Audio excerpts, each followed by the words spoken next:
ஏண்டா டேய், பெட்ரோல் டீசல்லாம் அடிக்கடி விலை உயர்ந்துகிட்டே இருக்கு. டீ கடைக்காரன் 4 ரூபா டீயை 7 ரூபாய்க்கு வித்துக்கிட்டு இருக்கிறான். கொஞ்சம் கூட சமுதாய அக்கறையே இல்லாம அந்த டீயை இப்படி ஆட்டி குடிச்சிட்டு இருக்கேடா. முதலாளி, நான் டீ குடிக்கிறதுக்கும் பெட்ரோல் டீசல் விலை உயரத்துக்கும் என்ன சம்பந்தம்?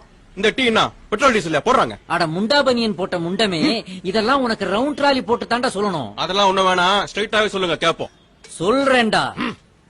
1 லிட்டர் க்ரூட் ஆயிலுடைய அடக்க விலை 41 ரூபாய் 74 பைசா. ஒரு பேரல்ல 159 லிட்டர் க்ரூட் ஆயில் இருக்கும்.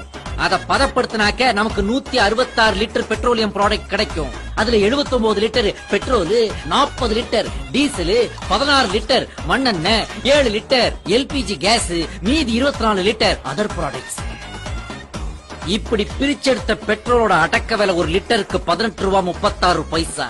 அதோட டிரான்ஸ்போர்டேஷன் சார்ஜ் 1 லிட்டருக்கு 6 ரூபாய். ஏஜென்சி கமிஷன் 1 லிட்டருக்கு 1 ரூபாய் 5 பைசா. ஆக மொத்தம் 1 லிட்டர் பெட்ரோலோட விலை வெறும் 25 ரூபாய் 41 பைசா. ஆனா நாம 80 வரைக்கும் கொடுத்துதான் அத வாங்குறோம். நீ குடிக்கிற டீக்கும் பெட்ரோல் டீசல் விலை ஏத்தத்துக்கும் என்ன சம்பந்தம்னு கேட்டியே? நீ குடிக்கிற டீல உள்ள சக்கரை, பால், டீ தூள் எல்லாமே அந்த விலையேறின பெட்ரோலையும் டீசலையும் போட்ட லாரியிலையும் வண்டியிலையும் தாண்டா வந்து இறங்குது. சோ அது விலையேறினா இதுவும் விலை ஏறும்.